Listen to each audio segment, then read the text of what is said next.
অবশেষে ইসরায়েলের সর্বোচ্চ ধর্মীয় নেতা আয়াতুল্লাহ আলী খামেনির হুঁশিয়ারিতে ভয় পেয়ে নিজের অবস্থান থেকে সরে দাঁড়ালেন মার্কিন প্রেসিডেন্ট ডোনাল্ড ট্রাম্প। পাশাপাশি দেশটির সাথে পরমাণু ইস্যুতে আলোচনার প্রস্তাব দিয়েছেন যুক্তরাষ্ট্রের ৪৭তম প্রেসিডেন্ট। কিন্তু এমন বরফ গলার নীতিতে বিশ্বাসী নয় তেহরান। মার্কিন প্রেসিডেন্টের সাথে আলোচনার জন্য শর্ত জুড়ে দিয়েছেন ইরানের পররাষ্ট্রমন্ত্রী আব্বাস আরাকচি। তবে কি পরমাণু ইস্যুতে ছাড় পেতে যাচ্ছে ইরান?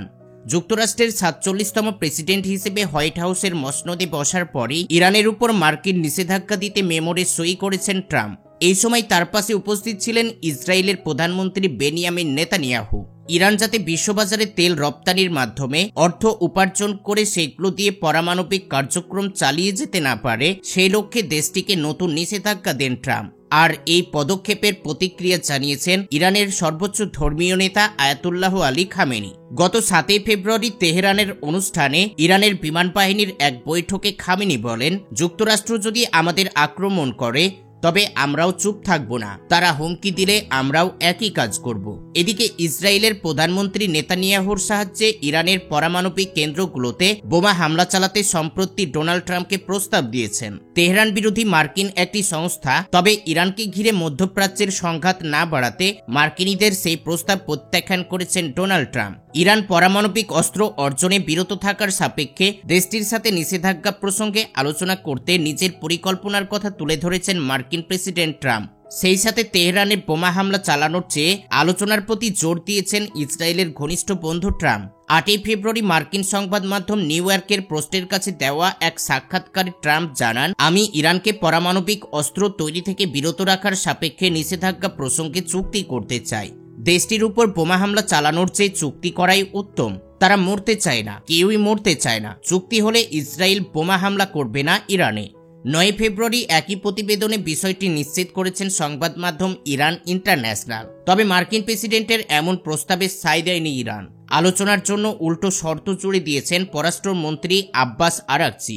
বলেছেন, যুক্তরাষ্ট্রের ইরানের প্রতি অমানবিক ম্যাক্সিমাম প্রেসার স্ট্র্যাটেজির মধ্যে পরমাণুর ইস্যুতে আলোচনা মোটেও গ্রহণযোগ্য নয়। তারা যদি নিষেধাজ্ঞা প্রত্যাহার করে তবেই আমরা আলোচনায় বসব। ডোনাল্ড ট্রাম্প তার প্রথম মেয়াদে যুক্তরাষ্ট্রের প্রেসিডেন্ট হিসেবে মার্কিন মসনদে বসলে ইরান ইস্যুতে কঠোর অবস্থানে যান। ২০১৫ সালে ইরানের পারমাণবিক কর্মসূচি বন্ধ রাখার সপক্ষে পশ্চিমা দেশগুলো তেহরানের উপরে নিষেধাজ্ঞা প্রত্যাহার করে নেয়। সেই বিষয়ে joint comprehensive plan of action নামের একটি চুক্তিতে সই করে ফ্রান্স, যুক্তরাজ্য, রাশিয়া ও যুক্তরাষ্ট্র সহ পশ্চিমা কয়েকটি দেশ।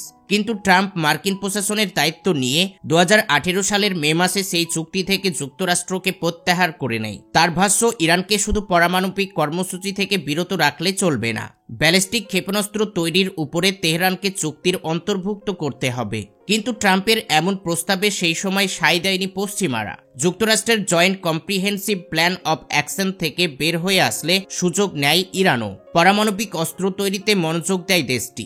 সেই সময় থেকে পরমাণু বোমা বানাতে ইউরেনিয়ামের উপস্থিতি বাড়াতে থাকে ইরান। যদিও দেশটির সর্বোচ্চ মহলের দাবি, আঞ্চলিক শান্তি প্রতিষ্ঠানের জন্যই পারমাণবিক কর্মসূচি এগিয়ে নিয়ে যাচ্ছে তেহরান। অন্যদিকে যুক্তরাষ্ট্রের সাথে কোনো ধরনের আলোচনায় বসতে প্রস্তুত নয়।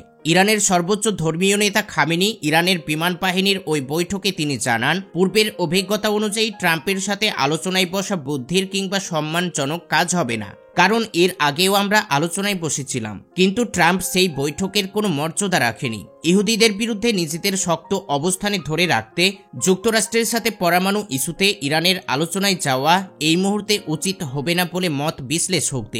কারণ গাজায় চলছে যুদ্ধবিরতি, এদিকে রাশিয়ার সাথে নতুন করে জোট বেঁধেছে ইরান। সবকিছু মিলিয়ে ভালো অবস্থানে রয়েছে তেহরান। তাহলে কি ইরান মধ্যপ্রাচ্যের দেশগুলোর ঘুম হারাম করতে উঠে পড়ে লেগেছে?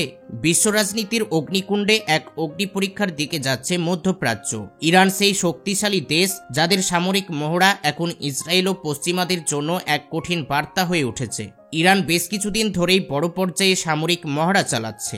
দেশটির সামরিক বাহিনী ইসরায়েলের পক্ষ থেকে সম্ভাব্য হামলা ঠেকাতে প্রস্তুত হচ্ছে। যে কোনো ড্রোন হামলা ঠেকাতে ক্ষেপণাস্ত্র ব্যবস্থা পরীক্ষা চালিয়েছে তেহরান। সামরিক বাহিনী ঘোষণা করেছে তারা ড্রোন হামলার প্রতিরোধে একটি অত্যাধুনিক ক্ষেপণাস্ত্র ব্যবস্থা মাজিদ তৈরি করেছে, আর এই ক্ষেপণাস্ত্র ব্যবস্থা সফলভাবে পরীক্ষায় উত্তীর্ণ করেছে। তাহলে কি এবার ইসরায়েল আর ড্রোন আক্রমণ করতে পারবে না? ইরান যেই ড্রোন হামলার উপরে গুরুত্ব বাড়াচ্ছে তা আর নতুন কিছু নয়। আধুনিক যুদ্ধে নির্ধারক শক্তি এখন ড্রোন। হামাস ইসরায়েলের যুদ্ধ, লেবাননের ইসরায়েল হিজবুল্লাহর সাথে সংঘর্ষ এবং ইউক্রেনের রাশিয়ার আক্রমণ, সব যুদ্ধের ময়দানেই ড্রোন অত্যন্ত গুরুত্বপূর্ণ ভূমিকা পালন করছে। কিন্তু এবার এক নতুন যুগে পদার্পণ করল ইরান, যেখানে ড্রোনের বিরুদ্ধে তাদের প্রতিরক্ষা ব্যবস্থা আগের তুলনায় অনেক শক্তিশালী। ইরানের পাওয়ার অফ এয়ার ডিফেন্স মহড়া পশ্চিম বিশ্বকে চমকে দিয়েছে। নতুন মহড়ার নাম দেওয়া হয়েছে পাওয়ার অফ এয়ার ডিফেন্স। দক্ষিণ পশ্চিম ইরানে ইরানি ও সেনাবাহিনী এই মহড়া পরিচালনা করেছে। এই মহড়ায় মাজিদ ক্ষেপণাস্ত্রর ব্যবস্থার সাফল্য ইরানের সামরিক শক্তিকে আরও দৃঢ় করে তুলেছে।